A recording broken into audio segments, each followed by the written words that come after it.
এই দিই তাইলে মনে হয় কারেন্ট আয় পড়বো। এই ফজলুল, কারেন্ট গেছে? লাইট জ্বলছে, কারেন্ট আইছে।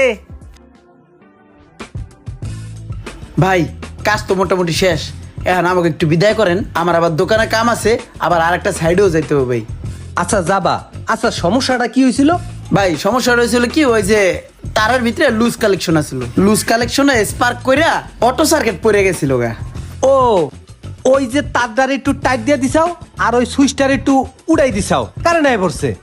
আমি কি টেনশনটা না করছি জানো? দেখছোস কত একটু কাম, এই যে পেটার আইয়া করি গেলাইলো।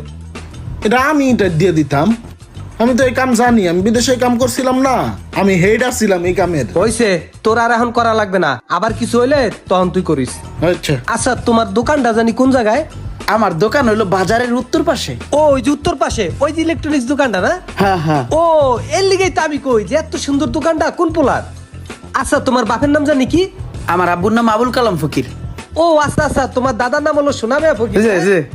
আরে তুমি কবা না, তোমার দাদার লগে আমার যে খাতির আছিল, তোমার বাপের লগে আমার যে ওটা বহা, হে যদি হনে যে তুমি আমার বাড়ি কামে আইসাও তাই অনেক খুশি হইবে। তাই ঠিক আছে, ঠিকঠাক হয়ে গেছে, তাই যাও আর একদিন আইও বেড়াইতেও, ঠিক আছে?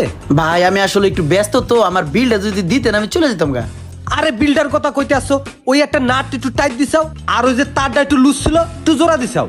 এই এতে তুমি যদি আমার তো বিল নাও, তোমার বাপ দাদা হলে আমার কি করবে জানো? তোমার মান সম্মানও থাকবে না, আমার মান সম্মানও থাকবে না। তার থেকে তুমি একটা কাজ করো, তোমার ভাবি ওই যে বাতরা আনতে আছে আর 7 কেজি ওজনের একটা পাঙ্গাস মাছ আনছি নদীর, ওইটা দিয়া বইয়া এরপর ভাত খেয়ে যাই অনেক। ভাই পাঙ্গাস মাছ দিয়ে আপনি ভাত খান ভাই, আমি একলা ভাত খাইলে হইব না ভাই, আমার সবার ভাত খাওয়াই তো আমার ফ্যামিলি। ভাই বিলটা যদি দিতেন আমি চলে আরে যেতাম। বেটা কি একটু নাট টাইট দিছস, হেল লিগে এমন করতে আসস? আর এই কাম তো ওই পারতো, এখনো তো মেহমান হিসাবে বিদেশে তো নাইছে, ওরা তো আমি কইতে পারি না, বুঝো না? হেলে আমার মান সম্মান থায়ে।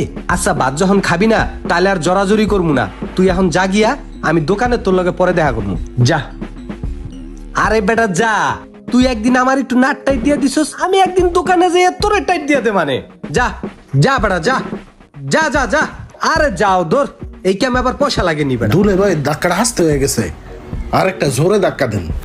আরে বাইরাস না রে বেটা, যা বেটা যা বেটা যা, আর একদিন টাকা লো, যা। আয় বেড়া আয়, টাকা দেবে না?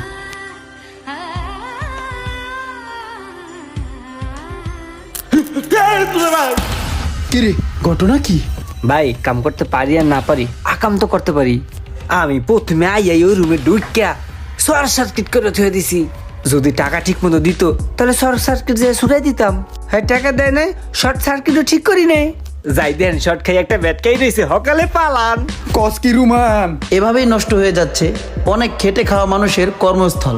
কিছু কিছু মানুষ আছে যাদের প্রয়োজন শেষ হয়ে গেলে তারা কাউকেই চিনে না।